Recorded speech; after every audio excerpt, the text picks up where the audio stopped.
It's a brand new week on Jasiri, and you are welcome to the show. One thing I love about working at News Central is that there's so much talent here. And because of that talent, we're able to call on our very own Kathleen Ndongmo to join us as a co-host on Jasiri.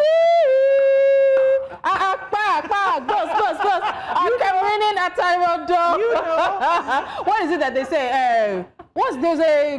I can't remember now. Come to me. How are you? I am good, and I'm happy to be here. I'm bringing the regional, international face. Yes, and the last time you were here, you were going on and on about how the 92-year-old can still have the gumption to run for and she went to cover so I'm even happy to see you in one piece. Yes. She went to cover the Cameroon elections, and unfortunately we've heard about a lot of loss of life and violence in the wake of the elections, even before the announcement was made. But now the 90, what is he now? 92. 92, possibly going to be 100 by the time he's done. No. It will not be. It will not reach 100 if I finish. So I already warned them. Don't be speaking French over my head, because I know it's going to happen. We won't. I don't want anybody in the family to tell. But then again, you people have been having direct eye contact. Don't worry. I just wanted to do that. Don't worry. It will be a good week. It will be. Is it going to be a good week, Kathleen? It will be a good week in terms of the conversation we're going to have on Jasiri. Okay. Yes. In terms of conversation this week. So are we ready for that? Yes, we are. Definitely. All right, guys. Let's get into what is arguably the biggest story right now in Nigeria. It's a tense moment on the global stage. U.S. President Donald Trump has threatened to deploy American troops to Nigeria over what he describes as a genocide against Christians, a claim that has sparked outrage, disbelief, and renewed conversations about sovereignty, misinformation, and how Africa is portrayed to the world. Nigeria has firmly rejected the accusation, calling it reckless and unfounded. But beyond the political posturing, the question remains, how do narratives like this gain traction? And what does it say about how African nations are represented or misrepresented in global conversations? And then don't forget, yesterday, Sunday, marked the International Day to End Impunity for Crimes Against Journalists.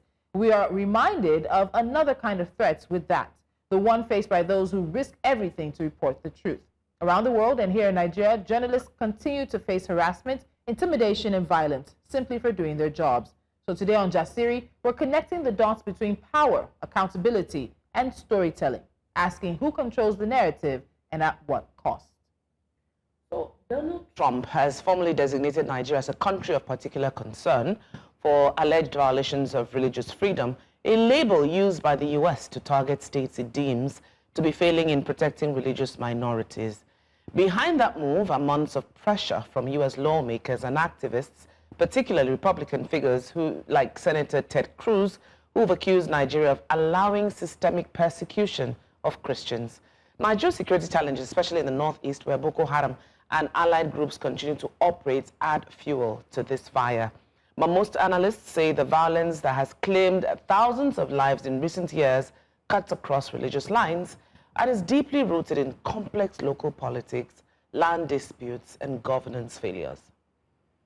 Now, in response to the threat, President Bola Tinubu's government has rejected the narrative of genocide, emphasized Nigeria's constitutional protections for all faiths, and insisted that any external assistance must respect its sovereignty. That word, sovereignty. Let's look at how this crisis unfolded, what's really driving it, and what it means for Nigeria and Africa. Joining us now is our very own senior international correspondent, Afua Hagan. Afua, good to see you. You look beautiful. Thank you. So good to be back, ladies. So, Afua, it's been a few days of accusations and denials, and at the heart of it now is that U.S. President Donald Trump says he has instructed the Department of War, which used to be the Department of Defense, but the Department of War, to prepare possible action if the Nigerian government continues to allow, that's interesting, continues to allow the killings of Christians in the country. It seems things have escalated quickly in the past few days, but many are still confused as to how we got here. So can you briefly give us a rundown of the events that led to where things stand as of today, Monday? And that's a really good question, actually. How did we get to this point? So this is a story that's kind of been bubbling under the surface for a while, but the past few days have been very tense, and it's turned into this quite fast-moving situation. So this has come from US lawmakers and Christian advocacy groups who have said that the Nigerian government have allowed, and allowed is a word like you said, and turned a blind eye to what they described as widespread persecution of Christians, particularly in the Middle Belt and the Northern Belt regions. So this narrative has really gained traction, because of Senator Ted Cruz. So he was the one that called it a slow motion genocide. And that was quickly amplified across conservative media in the United States. And of course, the Christian nationalists have picked up on that too. And that's how we've got to the point now where you had President Trump speaking on Truth Social, his social media website. We put out that statement saying that Nigeria was a country of concern and saying that he's considering military action in the country. Of course, Abuja has completely rejected these accusations, saying the violence is complex and multi-layered, which is absolutely true. It's driven by all the things that you said about in your introduction. So land disputes, banditry, terrorism. But this rhetoric from Washington means that we're now at a point where we have high-stakes diplomacy, and this is where high-stakes diplomacy is really going to come into play. Now, Afua, for many, this whole thing started with Senator Ted Cruz's comments on alleged genocide in Nigeria. But I don't think it's that simple. We're talking genocide, we're talking sovereignty. What role do you think the current U.S. domestic policies themselves, interest groups, and Christian nationalist narratives play in pushing this framing of Nigeria as a place of Christian persecution?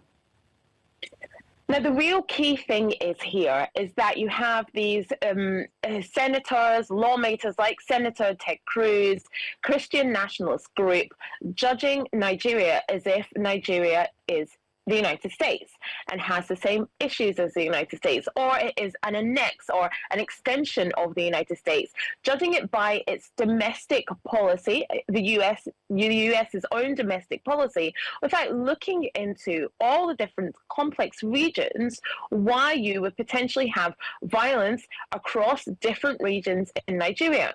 The problem is that these US lawmakers have no idea of the situation on the ground. And so we're talking about Nigeria as if it's an extension of the United States and has the very same issues, which is just completely not true. And then you also have this influence of the nationalist fundamentalist Christian movement. And of course, yes, Nigeria has a large Christian population, but it also has a history of violence, which is drawn along many lines, not just religion. Different parts of Nigeria where you will come from, tribal lines, all these things are very, very important. But when you're looking at it through the lens that the United States has created, this sort of single lens, as if Nigeria is part of the US, as if it has the same problems, then you get a very sort of black and white, no pun intended, look at what is a very, very complex problem. And it's very important to note that the nationalist Christian fundamentalist movement has been very instrumental in this narrative that it's only Christians that are being killed or being allowed to be killed in Nigeria, when in fact that is not true. And there's people across all religious lines, all tribal lines, being killed because of complex reasons in Nigeria. So you see that designation of Nigeria as a country of particular concern. I think that was the proximate spark. How does that mechanism work in U.S. Foreign policy, and why is it powerful as leverage? Well, yes, so this designation comes under the United States International Religious Freedom Act, and it's one of the most serious diplomatic labels that the United States can put on a country that can use to apply sanctions, and it essentially identifies a country as one that can engage in or tolerate severe violations of religious freedom. That's a direct quote from the Act. So once a nation is on that list, so to speak, Washington can impose targeted sanctions, and those sanctions can be a restriction of military aid, and it can freeze certain forms of cooperation that it would have had with the country in the past. So even if those steps are taken or are not taken, the label itself is very powerful because it publicly isolates the country that it's being labeled against. And it's also a reputational blow, and one that can spill over, and it can affect trade, diplomacy, and of course international aid. And so Nigeria, a very strategic partner in West Africa, and so this designation could be looked at as a major embarrassment. It also puts a huge amount of pressure on Tinubu's government to demonstrate that it's doing something about the violence, that it's trying to stop it and trying to help all communities.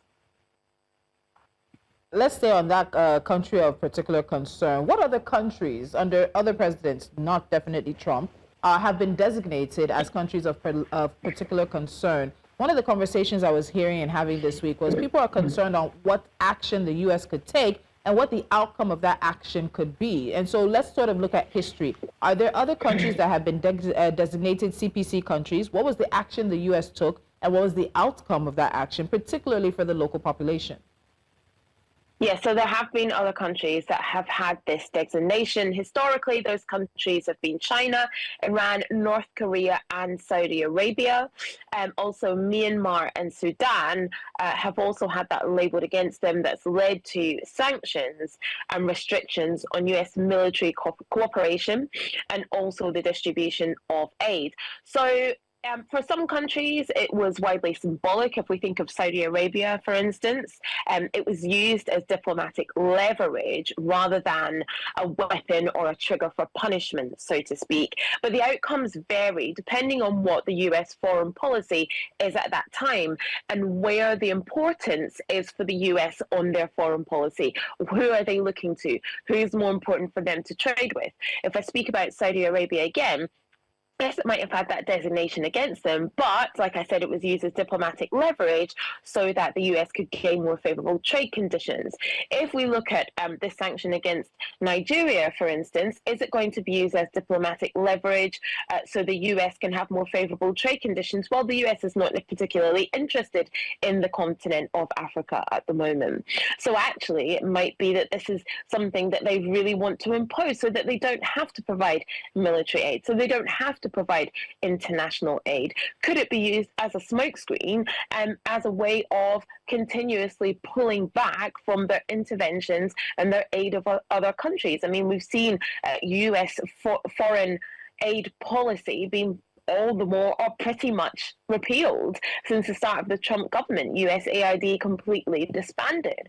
So yes, I mean, yes, this in the past has been used for diplomatic leverage, but it doesn't feel like this could happen at this time. We also have to remember in a previous Trump government that we have had Trump designating countries as S-hole countries. I'm not going to say the profanity that he used to describe certain countries, particularly across the continent of Africa, put them on a list, said they basically weren't worth dealing with.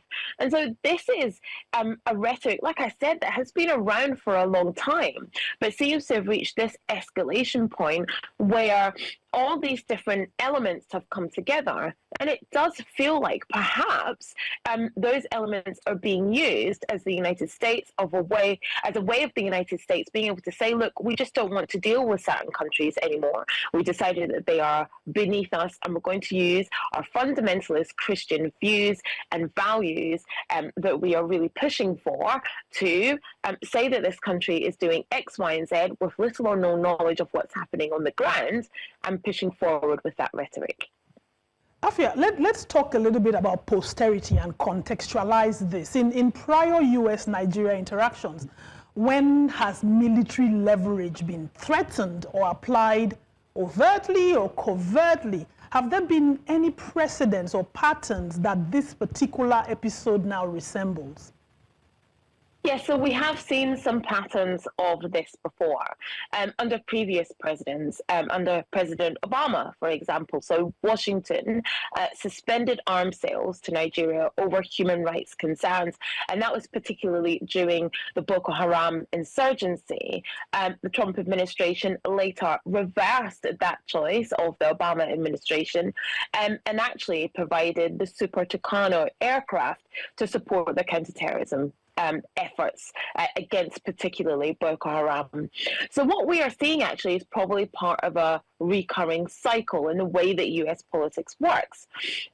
US politics, so the United States uses aid, and particularly military aid, as this kind of carrot and stick approach, and it really depends on the political parties, right? It really depends on who is sitting in the White House.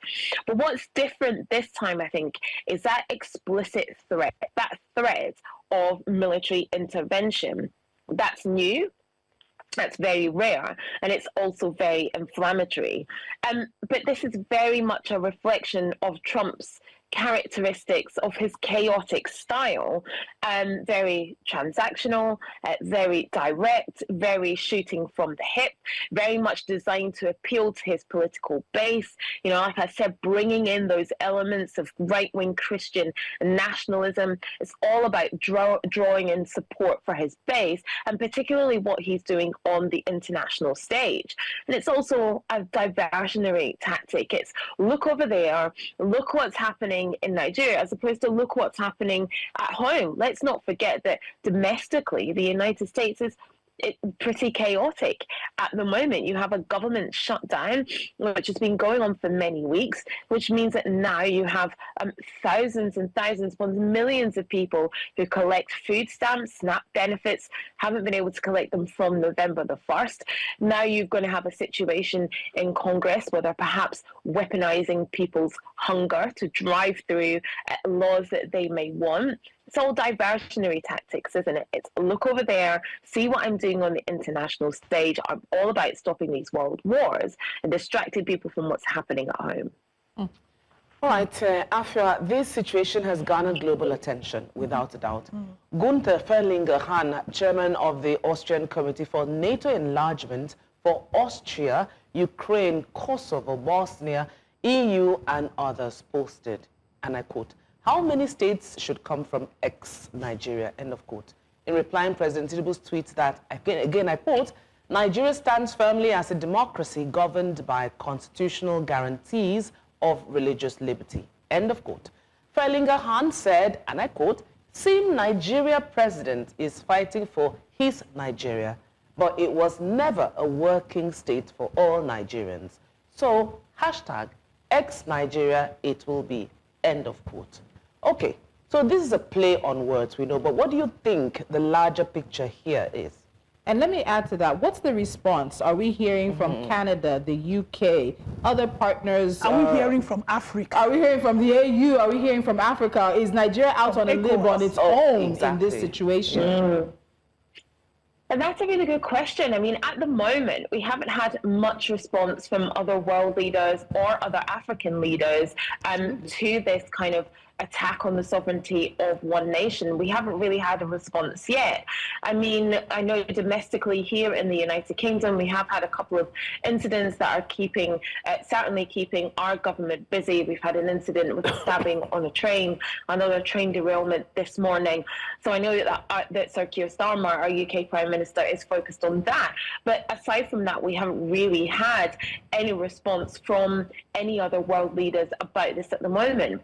And that kind of speaks to where countries are and feel about the United States. There's a real sense of not wanting to poke a sleeping dragon in the eye, all about making sure that your trade deals are intact. Let's not upset Trump. Let's not upset the United States. A time where they probably should be and would do well to stand up for any nation that perhaps has its sovereignty threatened by, another country threatening to take military action. We're also seeing Trump doing quite similar things in South America. Venezuela, for instance, bombing those boats in the Caribbean seas that Trump alleges are carrying drugs. all the war orchestrated by a president of a South American nation, according to him. And questions over, is he going to launch military action there as well? So it is a recurring theme, but at the moment, we haven't really seen a response from any other nations to this, what can be perceived, as a threat. Okay, so Daniel Bwala, the special advisor to President Tinubu on policy communication, in a tweet posted on Saturday, said that President Trump and Tinubu would meet in the coming days to discuss and resolve this issue. We're now hearing that President Tinubu is traveling to the U.S. on Tuesday. Afua, what do you think we can expect from this meeting? Some have referenced Ramaphosa's meeting with Trump as well as the Zelensky meeting. There have been quite mixed reactions when Donald Trump is meeting with African leaders and certain leaders of other countries in the White House, and those meetings don't always seemingly go as expected. Let's not say as planned, because we don't know what the plan is, but rather as they don't typically go as expected. What do you think we should expect from this meeting, whether closed door or in the full glare of cameras, which I think it'll be? Yeah, I agree with you that I think it will be in the full glare of cameras, because that's how Trump likes to do his diplomacy, shooting from the hip, live in 4K, whatever he feels like saying at the moment just comes out.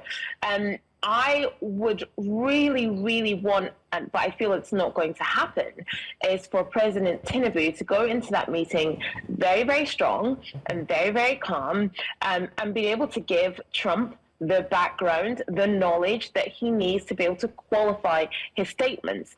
I'm not sure that that's what will happen. I do think that it's going to be about cooling the temperature rather than any sort of confrontation, and I think that's definitely the way to go. I think what I would like to see is President Tinubu very much defending Nigeria's sovereignty. We can definitely expect strong diplomatic language. We can expect, or I would like to see, commitments to investigation, to cooperation between the US and Nigeria, talking about religious freedoms, perhaps an invitation for the United States to come to Nigeria on a fact-finding mission so they can fully have all the facts and all the information before they make sweeping statements or threats about military action. I think Trump will definitely want to take the victory. He'll want to take the headlines. He'll want to be seen as the strong man who calmed the situation, who got the president of another country to commit to doing something about the religious persecution in his country, and he will want to take credit for that. And I think that kind of energy needs to be tapered. And I think it needs to be that President Tinubu, like I said, needs to be as strong as possible in the calmest way with Trump, so that Trump doesn't always feel that he has the upper hand in these situations. Afua, it's interesting that you mentioned that, a U.S. leader needs to come to Nigeria, because it's been decades since a U.S. leader actually visited Nigeria. So it's really interesting, and it's an important fact. But in your assessment, what would be the defining indicators that we should watch for in the coming weeks that tell us whether this threat de-escalates, whether it turns into sanctions or evolves into something worse? Yes, so I think we should look for three things. Three key things stand out for me over the coming days and weeks. So first of all, it's the language from Washington. If this rhetoric softens, then that's a clear sign that diplomacy is working.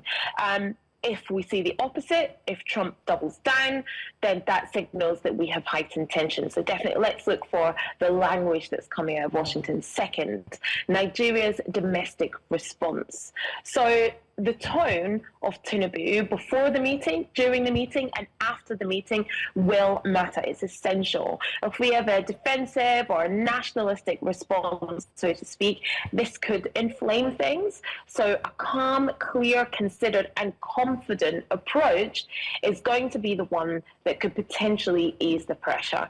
And I think the third thing is international mediation. We talked about earlier, there seems to be a lack of response at the moment from other countries. But I think if we see the African Union, ECOWAS, the Vatican perhaps, other members of NATO stepping in to try and broker some calm, then that signals to us that there's recognition that this dispute could spill over into wider religious or regional tensions, and people will absolutely want to calm that. So let's look at potential international mediation and see where that comes from, if it comes.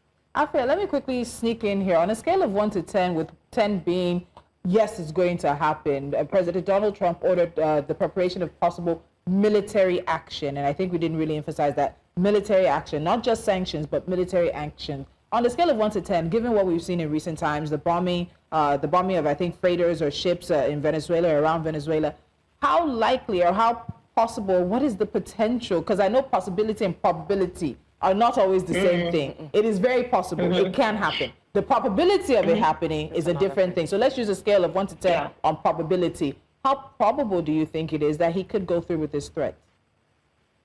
I think we're a firm 5 at the moment. I think it really does depend on what happens in that meeting between Tinubu and Trump later on this week. I really think it depends on what happens during that meeting. I think this side of that meeting, the probability of military action taking place is 0 at the moment. Nothing will happen before that meeting. I think it depends on what happens in that meeting, if we manage to calm tensions or in fact they go the other way. But in my heart of hearts, I feel that diplomacy will win in this situation. I think that diplomacy will pave the way, and I don't think that this will happen in the long run. But you just never know. This is the problem, is that when it comes to President Trump, he's very unpredictable. He has decided that Nigeria is his focus for the next 48 hours. He's going to pick another country on Friday, and he's going to pick another country on Sunday, and he's going to pick another country next week, Wednesday. He just jumps from country to country, from issue to issue, what he decides to care about. Right now he's decided to care about Nigeria. Tomorrow it could be Scotland. Next week it could be Turkmenistan. We just don't know. Very chaotic and very unpredictable. But I think it depends on what happens on this meeting on Tuesday, and let's see if diplomacy paves the way. Afua, thank you so much for incredible insights, and thank you for being on Jasiri. It's always a pleasure to listen to you and your perspectives. We know this is a developing story, and we will all be keeping viewers updated on every development. We'll have the latest on 12 reports, but up next on Jasiri, silenced, threatened, and sometimes killed, yet justice rarely comes. As we mark the International Day to End Impunity for crimes against journalists, why is telling the truth so dangerous? Let's talk impunity, accountability, and the global fight to protect press freedom. These and more after the break here on Jasiri.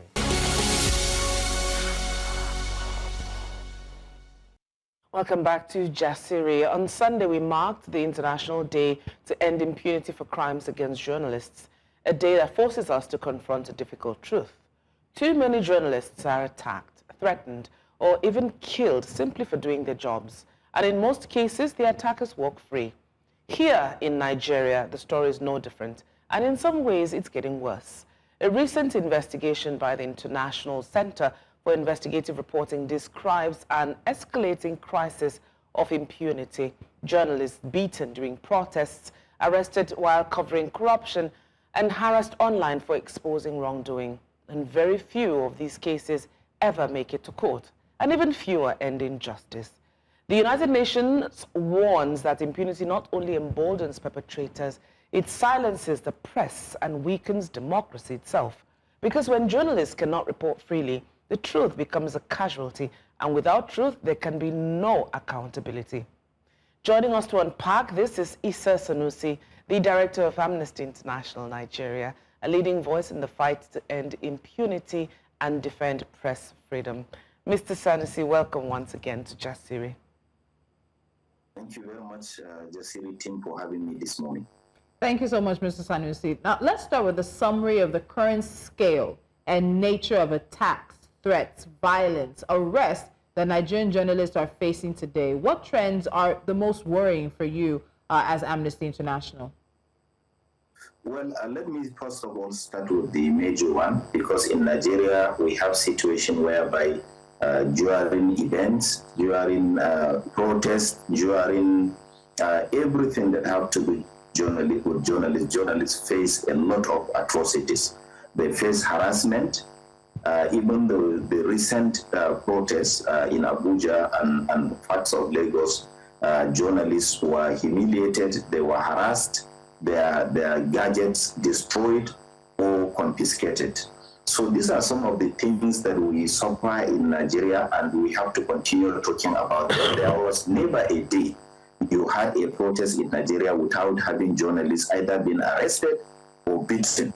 And this is quite unacceptable, because the journalist was not there to participate in the protest. He was there to tell the public what happened exactly without fear or favor. Therefore, why are the security agencies always targeting journalists? What are they trying to hide? Why are they afraid of what journalists do? Because journalists are not politicians, they are not protesters, they are not activists. They are just there to represent public interest, to tell the public this is what is going on, and allow the public to make up their minds about what they make of that information.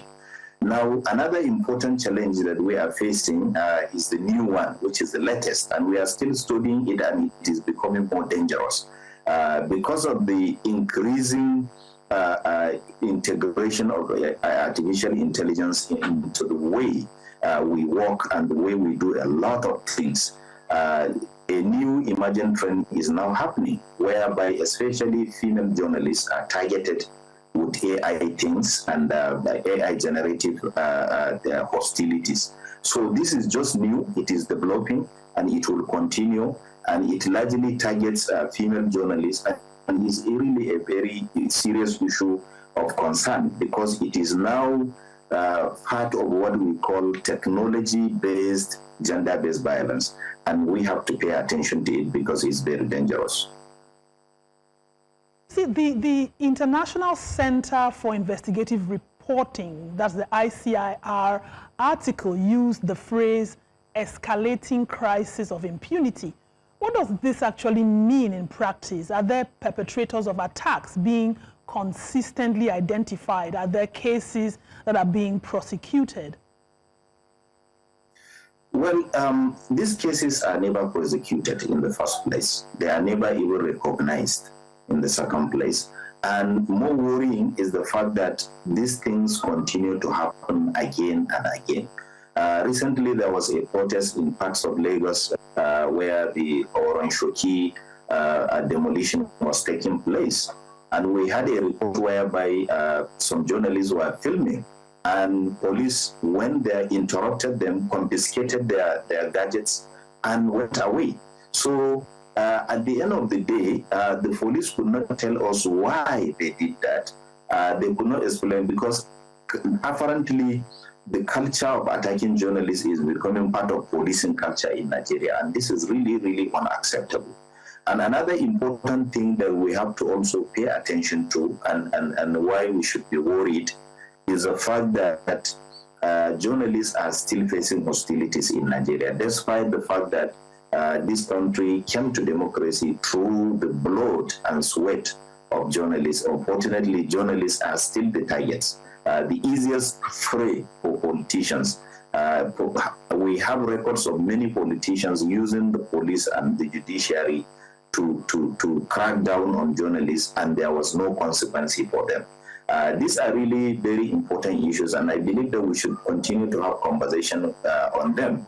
And not only that, we also have to set aside, because I know that journalists don't have time to talk about their problem, but we need to actually find time and dedicate to fighting these atrocities, because without a platform or a space or environment in which journalists can work freely and without fear of intimidation or harassment, there will never be democracy, there will never be freedom, and there will never be justice. And that is why we have to be concerned.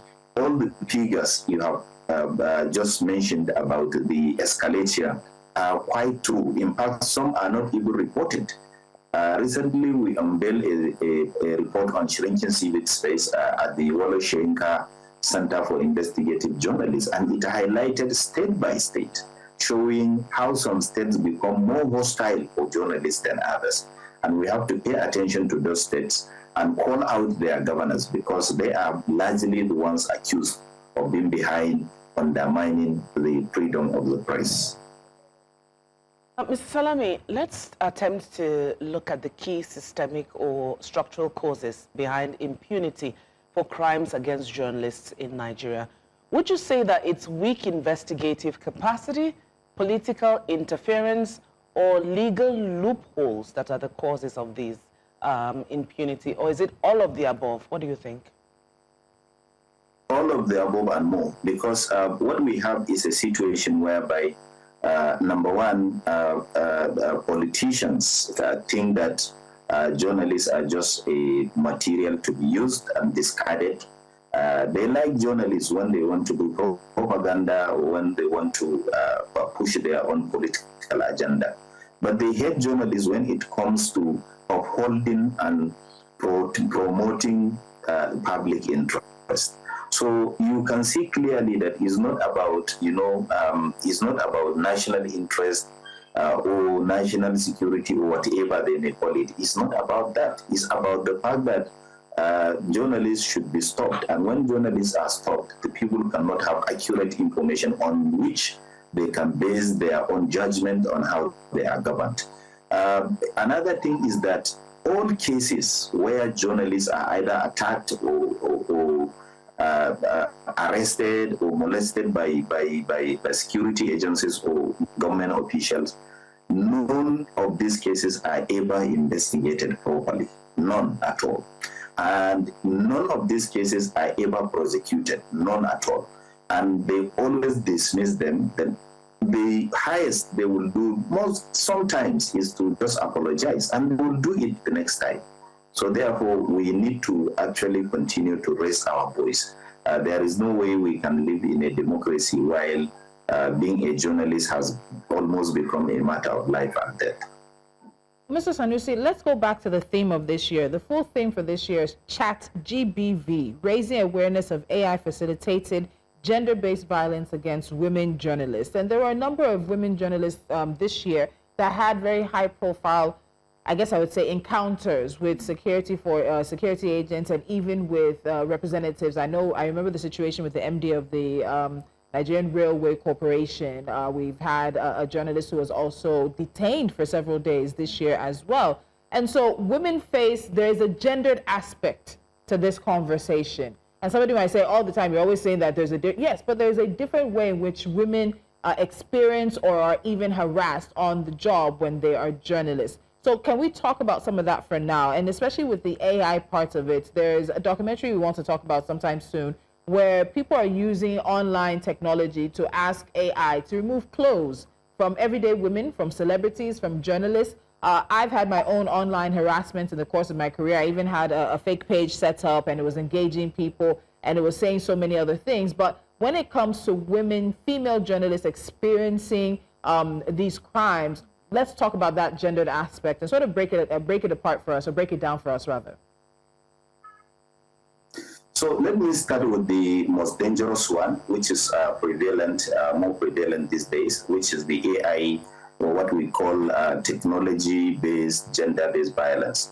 Now, what we have is a situation whereby, because of the proliferation of AI, people are increasingly using it to target women journalists. For example, when a female journalist does a story somebody doesn't like, what they do is they use non-state actors, or what we call data boys in Nigeria or whatever. They use them. One of the things they do is to use the AI maybe to strip the journalist of her cloth, or maybe to create even videos, fake videos of showing the nakedness or nudity of the journalist. Or they set up completely fake social media accounts where they will be soliciting for either money or soliciting anything, so many inappropriate things. So that is the most dangerous aspect of this technology-driven gender-based violence, and it is mostly based on AI. They are using AI, for example, to even create completely false posts and attribute it especially to female journalists. And this is the technology aspect. And I believe that there are so many voices that are very strong about having an international body that will regulate the use of AI. And I believe that all journalists should join that call and support for it, because it is increasingly being used. We had situations in some countries where female journalists are targeted with these AI-generated pictures of themselves. For example, they will take a married woman who is a journalist, and they will go and use AI to generate her picture with somebody, either a politician or whatever that she is doing a story on, just to embarrass her and to disgrace her family. So these things are going on, they are developing. We know that they will get sophisticated. We know that they will soon reach our country, and we have to pay attention to them and make sure that they don't happen. On the other hand, in reality, beyond or outside technology, we know the impediments, we know the restrictions female journalists face. When they talk about important issues, their voices are dismissed, or they are trivialized deliberately in a very clear show of gender discrimination. And we have to continue talking about those things. That was why in some cases, I know that in some newsrooms, they always try as much as possible to avoid sending female journalists to cover protests, because it is very easy. Because in Kano in 2019, female journalists were actually sexually harassed because they went to cover an election in an area where those in power at that time don't want anybody to go to. So these are the things that we have to continue to pay attention to, and they are dangerous. Why would a newsroom decide that a woman cannot go and cover a protest or a political meeting or whatever? So because of the fears, because of the concerns, and we don't just address problems by avoiding them, we have to confront them and make sure that there is equality and there is fairness and there is gender balance, so that female journalists can be able to thrive like their male colleagues without the fear of being harassed or intimidated in any way. Mr. Sanusi, let's talk about the contribution between Nigeria's broader security and the political environment.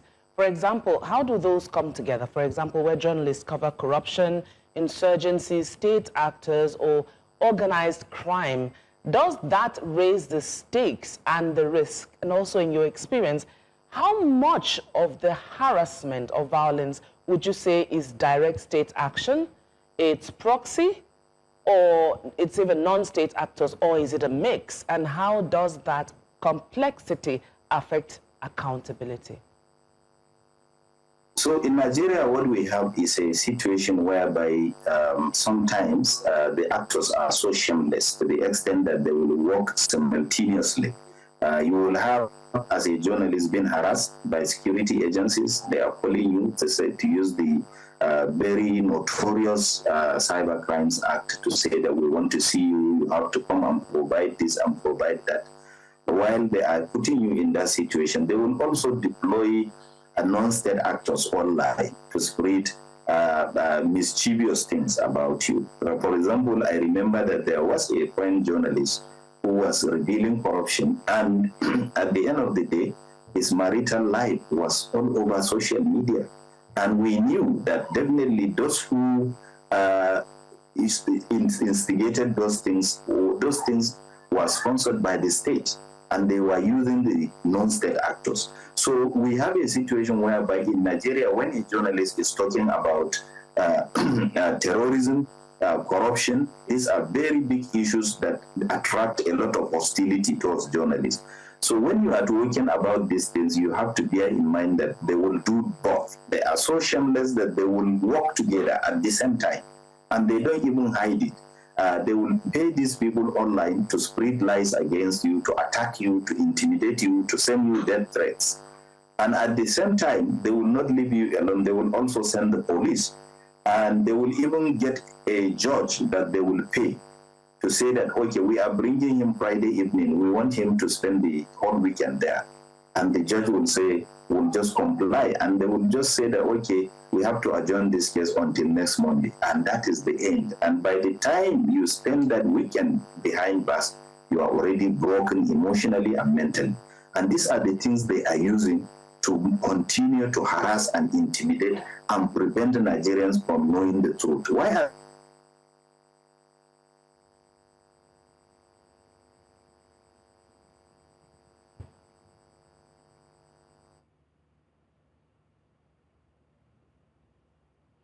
All right, looking like some technical difficulties there with Mr. Issa Sanusi, the director of Amnesty International Nigeria. I'm being told that he is back with us, answering a question, of course, about how so many things come together to create the environment in which we're in, about the harassment, whether it's state action, proxy, non-state actors. And his opinion is that everything works together. Everyone, unfortunately, works together in a way in which it compromises the ability of journalists to do their work. Mr. Sanusi, please finish your train of thought. Well, yes, sorry. As I was saying, in Nigeria, these forces, the state, the non-state actors, are so shameless that they always work together. They don't even hide it, actually. The police will send you as a journalist, they will say that we are inviting you based on the Cyber Crimes Act to come and answer this and answer this. And while you are doing that, they will deploy a non-state actors to go online and attack you, talk about your personal life or your marital pressure on you to give up on what you are doing. And they don't even hide it. In some countries, they hide it, but in Nigeria, they don't. They just do it together. You know that the person sponsoring these attacks against these journalists are people sponsored by the person who is the subject of corruption investigation. You clearly see it.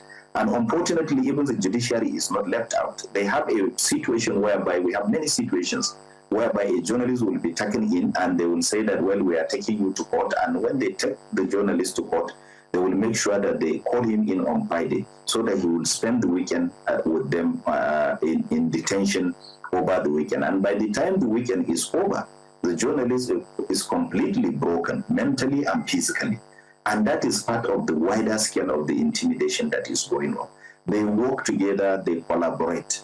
The police, the judiciary, the non-state actors that they sponsor and give money to go online and say terrible things about the journalist and attack him, harass him, send him anonymous death threats. All this combined make journalism to be more dangerous now than even before, because in the past, they don't have easy access to you like now, where they can type a threat and send it directly to your mobile, to your personal messaging apps, and there is nothing you can do about it. And if you complain, the police would either dismiss it and you never get justice. You never even get the benefit of someone carrying out an investigation. It will just be dismissed, and they will use tricks to just dismiss your concerns and without any justice. And that is why journalists are increasingly becoming endangered. This trend has been going on for so long. It didn't start this year. It didn't start with this government. It has been going on. In fact, 2019 would be described as the worst ever. And gradually, when this government came, we thought that things would completely change. But we had so many evidence that things have not completely changed, and they are still going on.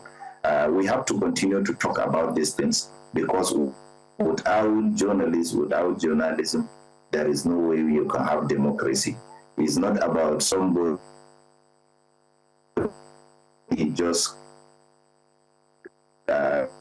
carrying convoys of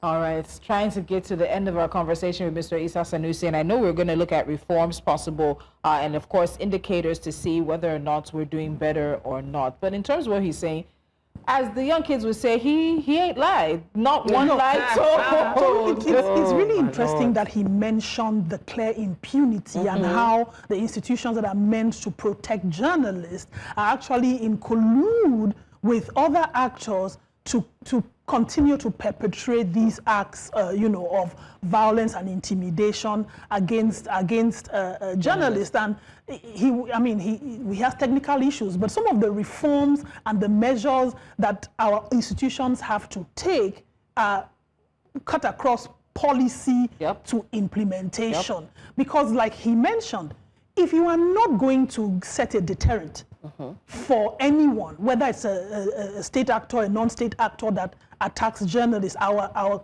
colleagues have been have at attacked. least 3 or 4 examples as and central. nothing has happened.